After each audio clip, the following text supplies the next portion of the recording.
Morning, Bob. Hey, good morning, Zach. How's it going? Oh, it's going pretty shady, pretty good over here. Pretty shady. I don't know about shady, but I don't know. Uh, The breeze is blowing pretty good over here. it is So, blowing really well. So, hey guys, welcome to the PinePoint Sunday Morning Show. And Zach, you're right. It's absolutely a gorgeous morning out there. A little breezy, but I'm taking it. oh no, trust me. I woke up, the window was open. I could hear the breeze going through the leaves, and it was just amazing. Just to lay Absolutely. there and relax. It was great. It Yeah, was great. yeah. Left all the windows open last night, and yeah, coming out in the living room, it was very nice and crisp, but very comfortable for sure. Yep. Yeah. So definitely not as comfortable as those seats at the wrestling, right? Yeah, those were really comfortable. Really comfortable. Yeah. So Bob and I, with a group of people, we went to see wrestling at the Coliseum in Lewiston, and it's funny. I played hockey there as a kid and been there, went to concerts and everything else, Same here. but did not know they had bench seating in the corners. Well, I think I mentioned this last week because we talked a little bit about it. Back in the day, there was actually a row of regular seats there, like the rest of the auditorium. It was just a single row that ran across the top of the entranceway there. But now, yeah, they've kind of used it to go ahead and monetize it a little bit better and put a few extra seats in there. But man, it's just a hard plastic bench seat and no back. And I'll tell you, with old bones, no back is no bueno. It was killing my back. I'll tell you that, sitting there for an hour and a half. And like I said, I looked at Bob. I'm like, Bob, let's get out of here. I watched the rest from YouTube. It was all good. Yeah. But And of course, if I remember right, I watched a little piece of it. Tony Atlas got a chance to do some arm wrestling instead of regular wrestling, it sounds like. Yes. Well, a little bit of arm wrestling, then just the four turnbuckle head slam, and call it good. And that was good. Yeah. Yeah, it was good. But Bob, I got to tell you about this. So Friday night, shout out to everybody that put this event on, but there was a charity event over at Lost Valley for Nick Danforth. Right. What an amazing turnout. Don't get me wrong. I know it was piggybacked with the Harley concert, but still a great turnout. You know what's even better? What's that? $21,000+. That's how much was raised. And the miracle in this, Bob, is they put it together in like 12 days. Yeah. Now, just for a little background, a little context, because not everybody watching might be aware of what you're talking about. Give a little background story as to what's going on here. Nick Danforth, great guy in our community, has a small auto dealership, has a flooring company. He's also a real estate agent. So in our community, we love to back everybody up that's in the real estate community as together, because we might all wear different hats, but at the end, we're part of one group and we like supporting each other. Yep. But besides that, he had a really great turnout. His agency actually helped volunteer. Buddies of mine, Jason Beckbar and Matt Mosciola. I went down there. So what happened though, Zach? So Nick was in a pretty bad car wreck in Winthrop a couple weeks ago. He's starting to do okay, but it's going to be a rough road for sure. So he was involved in a pretty severe accident. Obviously, medical bills, lack of income coming in because he's not able to do it. Everybody's trying to help out a little bit, and so they threw this charity fundraiser at Lost Valley, I think it was on Friday, and they piggybacked it with the Harley concert. So there was already. And that's the neat thing I found about that is there was already something going on. LA Harley was putting on an event there already, so they had already had that venue booked.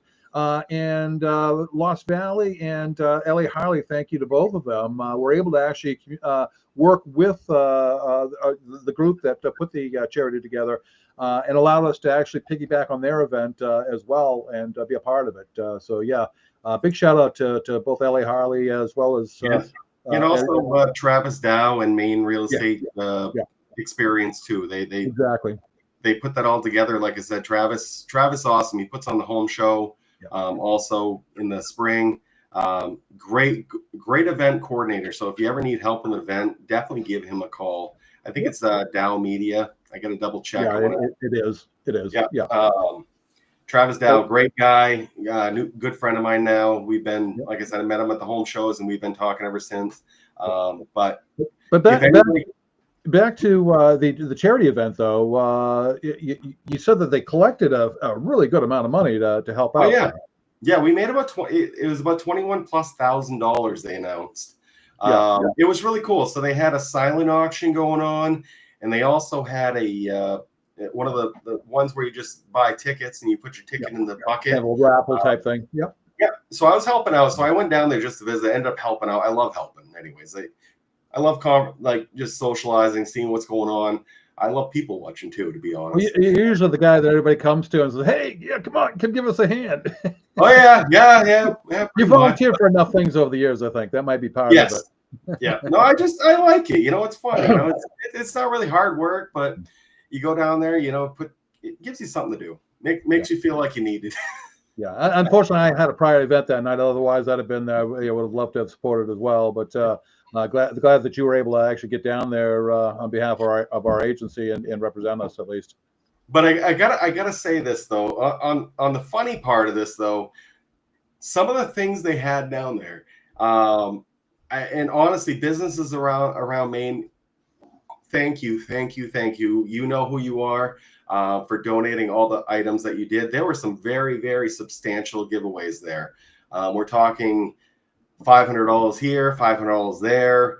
They had one of those ninja coolers that go for $500.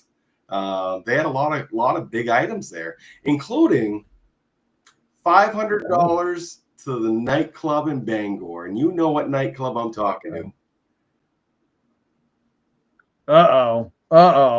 I have no idea because I don't get up to Let's Bangor. Just say to keep it appropriate.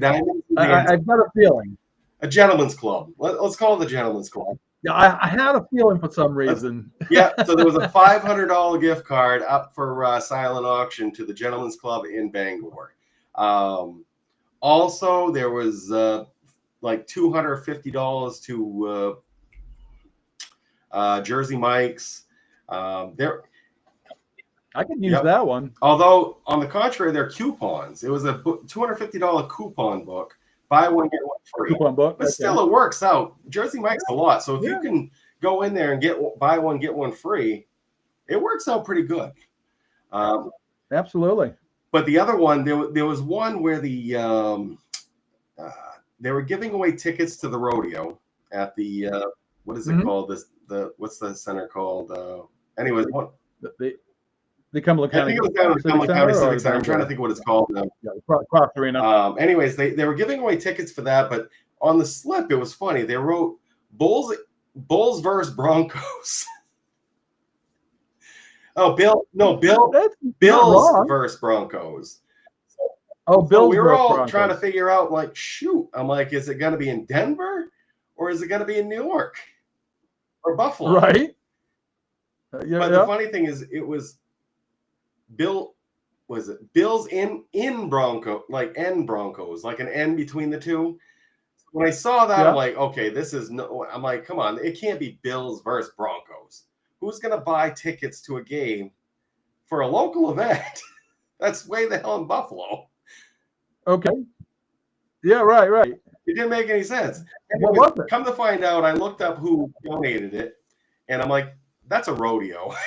It was okay. That was one of the big questions all night. It was kind of funny. Okay. I thought maybe you were going off that they had something else on the side besides, but okay. No, Bills and Broncos. Okay. But whoever printed the slip, it was a typo. It was funny. Yeah. And it's funny. I know the person that won it, and they both didn't know what it was. They were bidding on either. So they were bidding on a football game, and it turned out to be a rodeo. I got you. Oh yeah. Hey, that's gonna be fun. I don't know. I've never been to one. Maybe it's fun. Imagine combining the two. Football and a rodeo. Yeah. Just a random thought, dude. Sounds like a very vicious game that goes beyond rugby. Yeah. Get some pretty good size offensive linemen. or have you heard an ancient game that they play in the Middle East? They're all on horses, and literally you have to knock the person off the horse to. No, I don't think I've I heard can't that remember what it is. I was reading about it in a book. It's a very old game, but it's very dangerous. It has to do with riding on horses and knocking people off the horse. Yeah, kind of like jousting, but not jousting. Yeah, exactly. Yeah. Interesting. Yeah, it was interesting. So anyway, Zach, kind of our normal chit chat, which is great. We always kind of get into a few different topics there, but I think one of the things we kind of wanted to talk about a little different than what we normally do. We're usually talking about a topic about real estate. We kind of wanted to switch it up a little bit and talk about the day in the life of a realtor this week. Yeah, because we live an unusual lifestyle sometimes. And when I say unusual, probably unusual is a different word, maybe one that a little strong, but it's a very interesting lifestyle. Let me put it that way. Would you agree, Zach? Yes, it definitely is. And it's funny because like in the middle of the show, he's got to kind of look away, as you notice, to go ahead and be dealing with, I'm sure, something real estate related, right? Yes. Yes, actually, very much yes. Just trying to solve a couple issues. Yeah. And if it wasn't, it is, right? Oh, yeah. Yeah, no, it's always. Like I said, when I look at my phone, 99% of the time, it has to do with real estate. Yeah. And that's kind of a lot of what we do is communication. So yeah, our phone is a big part of our everyday life. I don't know about you, but I'm pretty much on mine from at least 8 in the morning till 8 at night, and sometimes beyond those. How about you? If I'm awake, it's near me. It's near you. Yeah. After 8 o'clock, unless I see who's calling through, I'll probably let it go to voicemail at that point. But no, we get started early. I know a lot of times my day will start. I'll come out, grab something to drink, kind of throw the TV on, kind of see what's going on in the news real quick, and throw the computer on and start working on stuff while I'm getting ready for the day. Does that sound about right? Yeah, pretty much. Actually, I just thought of a good question, Bob, that people might like to hear about. Sure. What's the biggest thing that was completely different? So before you got into the business, what's one thing you learned now that's totally different than what you thought it would be? That's kind of a difficult question for me to answer. I guess it's a pretty broad question. Only because I've kind of been in the industry before by being a mortgage loan originator. So I had a lot of knowledge about the business. So it was I didn't have a lot of surprises coming in. However, I think the biggest thing that I have found, I thought I would be dealing with a lot of people that were buying and selling homes, and I'd be involved in a lot of those transactions.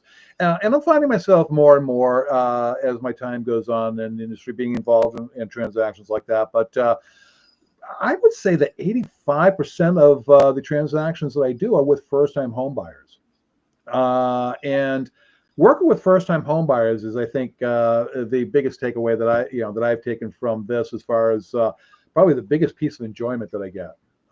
Just helping somebody maneuver through the journey of getting into their first home, and helping them avoid those pitfalls that I know I probably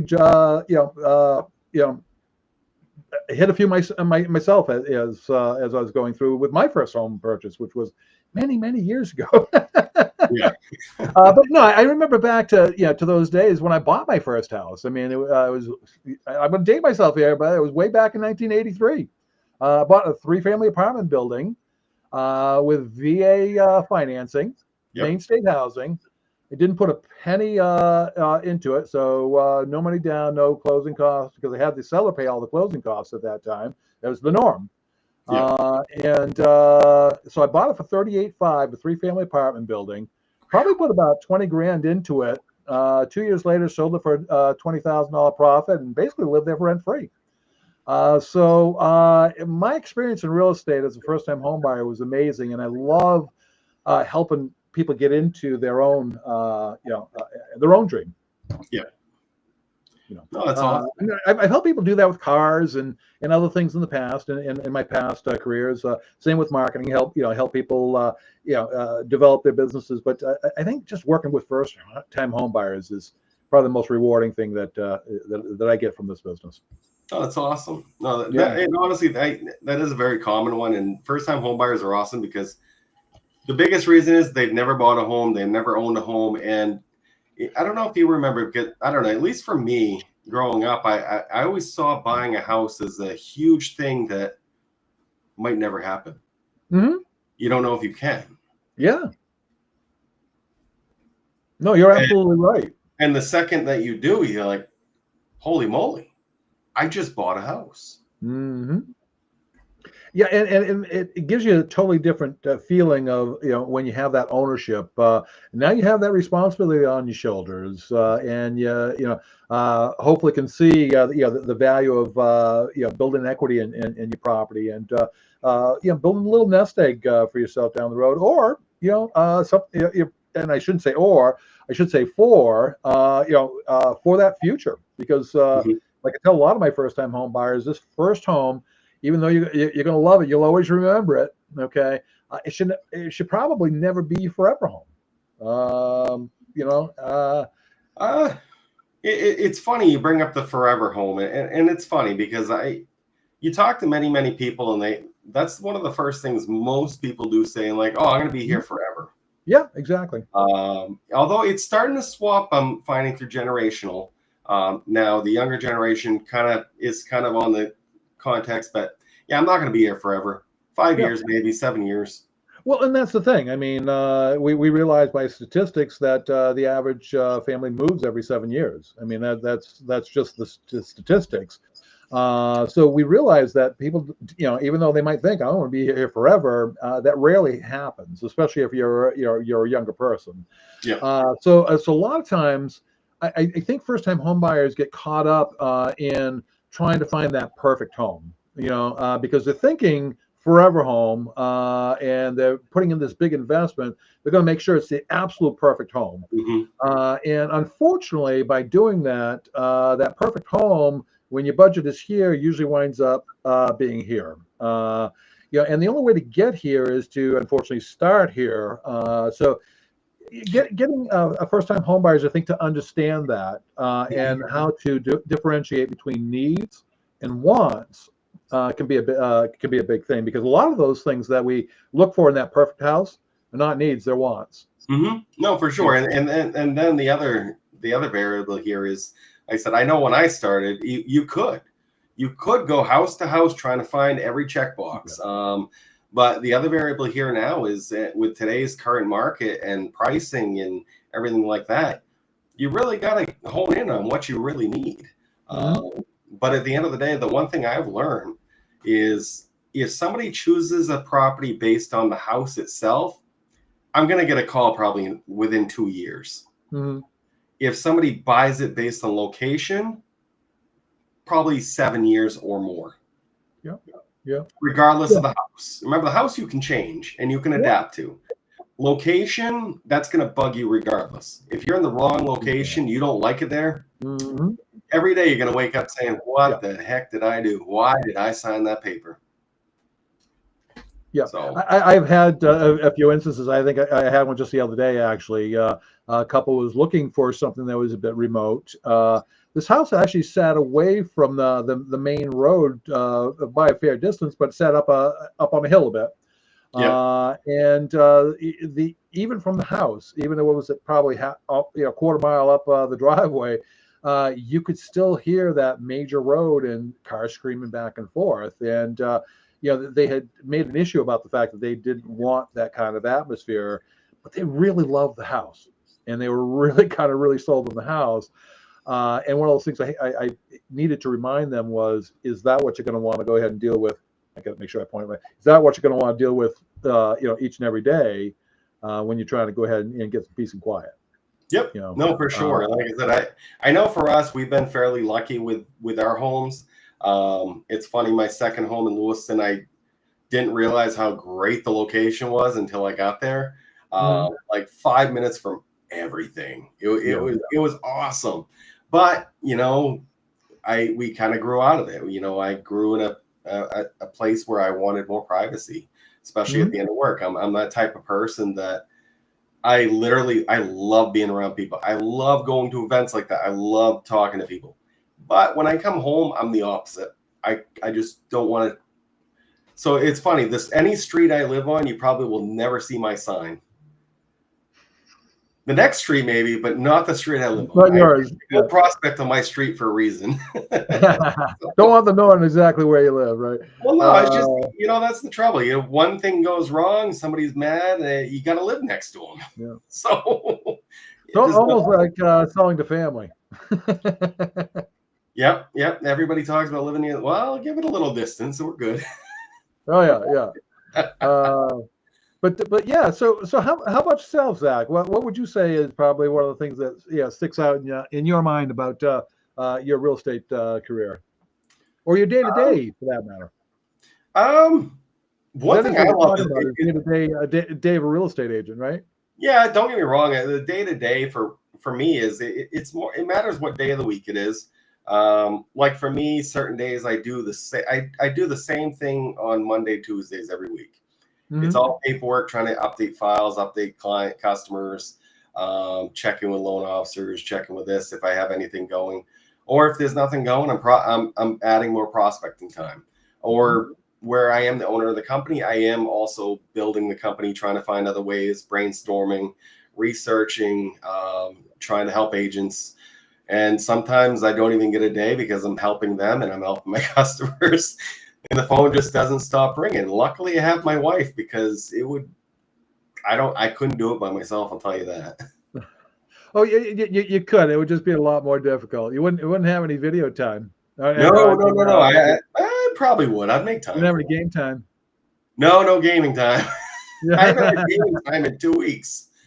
I get home. As it is. Imagine if Kate wasn't helping, right?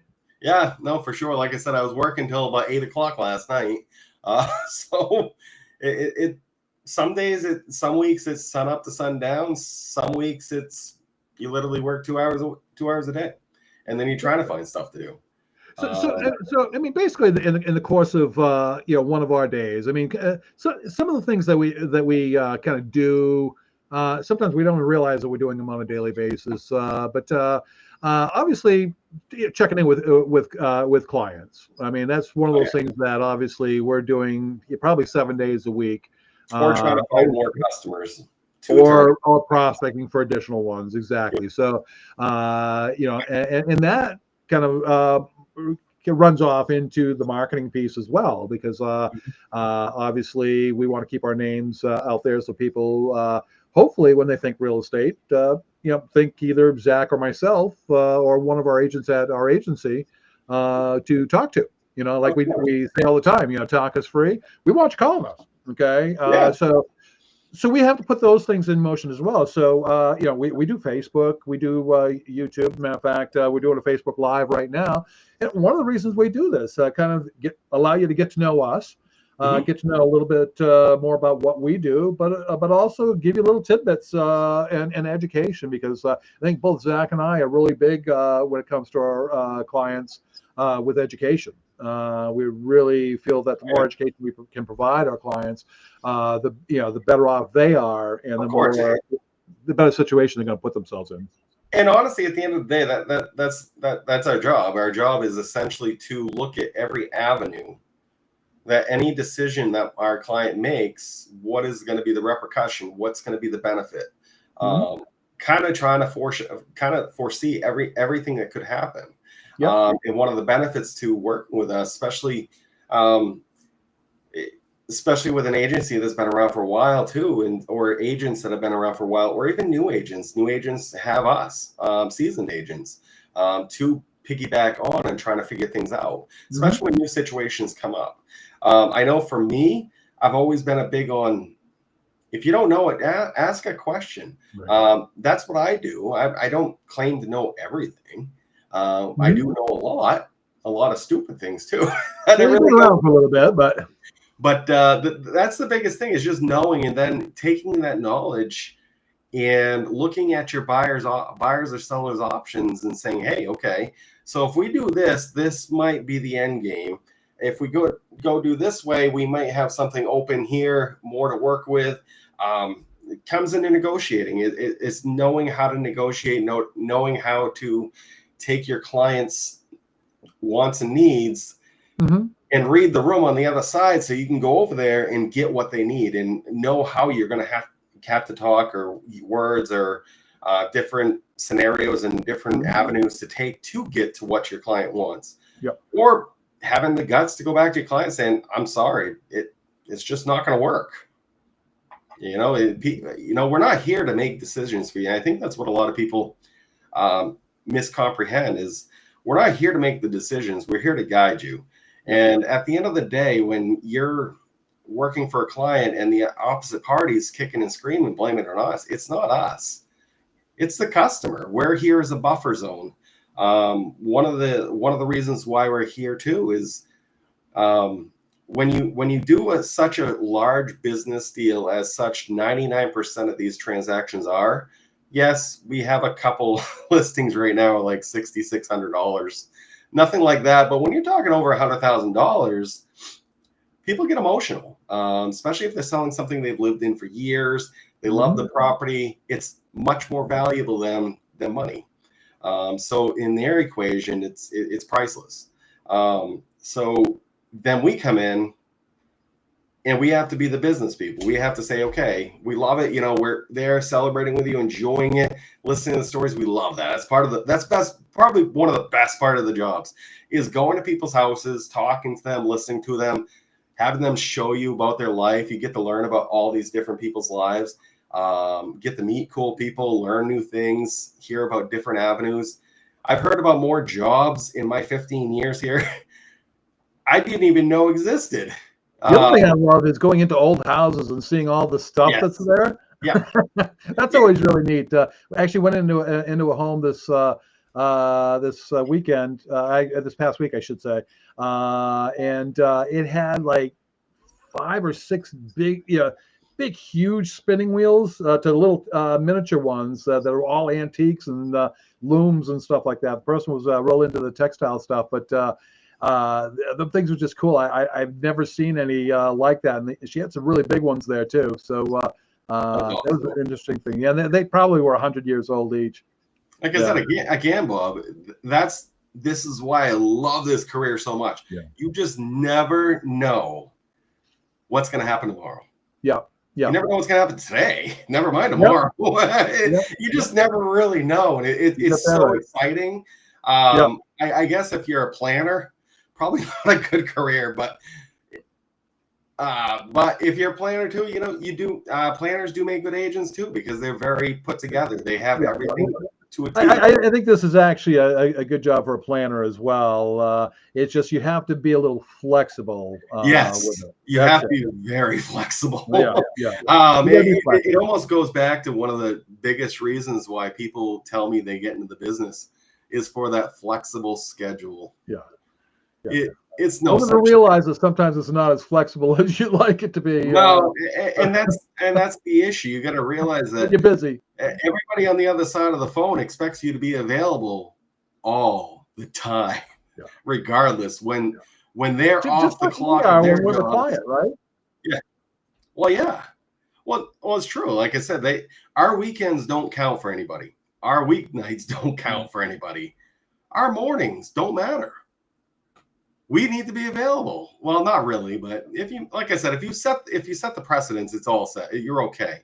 But and you should be. The way I look at it, when we take on the responsibilities that we do in the industry that we do, it's kind of like other professions as well. I think our industry is one that when we take on that responsibility of this profession, this job, we take on the responsibility of being there and being available to our clients pretty much when they need to be within reason. I mean, I'm not going to take that you call at midnight, Not No. unless you've got something, like water going everywhere, and I need to really address something, on a listing or something like that. But I'm probably not going to take those calls. But I'm going to be there probably at least 12 hours a day for you, 7 days a week, and I'm sure we can find some time in that time frame to go ahead and take care of any and all problems that you'll ever come across.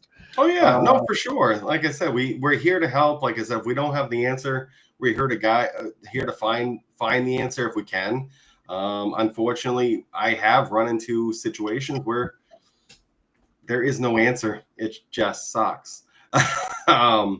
Well, that in of itself is an answer, though. Oh, it is. It is. It's just not the answer we all want to hear. Correct. But at the end of the day, for me, I love the challenge. You give me a great challenge. Don't get me wrong, the whole time I'm stressing out trying to figure it out. But at the end of the day, I look back and I'm like, damn, I figured it out. Yeah. But when we can't figure it out, it breaks my heart. It sucks. I don't want anybody hurt. I don't want anybody going without. We just want the best for all of you. Both sides. And I think what Zach's talking about there is talking about some of the things that we do on a day-to-day basis that our clients never see. And some of those fires that flame up and get pretty big sometimes. And we just the firefighter put them out. Yeah, that we're the firefighter. We come out, we douse the flames and take care of the problem, and sometimes even come out and clean up the mess.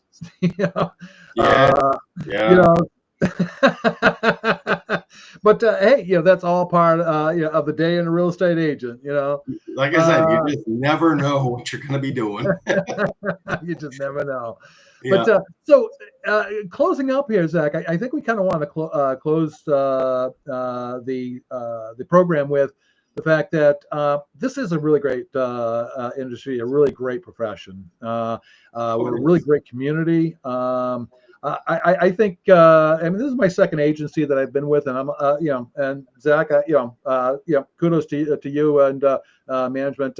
I feel very at home and very comfortable and real happy that I made the move when I did, because it helped my career move forward in a time that I really needed it to move forward. Maybe you might be in that time frame as well. You might be in that position where you're looking to move your career forward, and not that the place you're at is a bad place to be. It just might not be the place you need to be moving forward, and we'd love to talk to you because we're looking to grow. We're looking to add on, a few more agents, and if you've ever thought about getting into the real estate business, you're not an agent currently, give us a call too, because, I know a lot of folks, and you may not think you're one of them, but you might just be made out for this business and start yourself a really great career. Yeah, like I said, give us a call. We'd love to have lunch with you, talk it over, see where you are, see what your ambitions are, see if you're the right fit. Yeah. Like I said, it's not cut out for everybody, and honestly, real estate's one of those careers that will kick you out just as fast as you get in if you're not in it.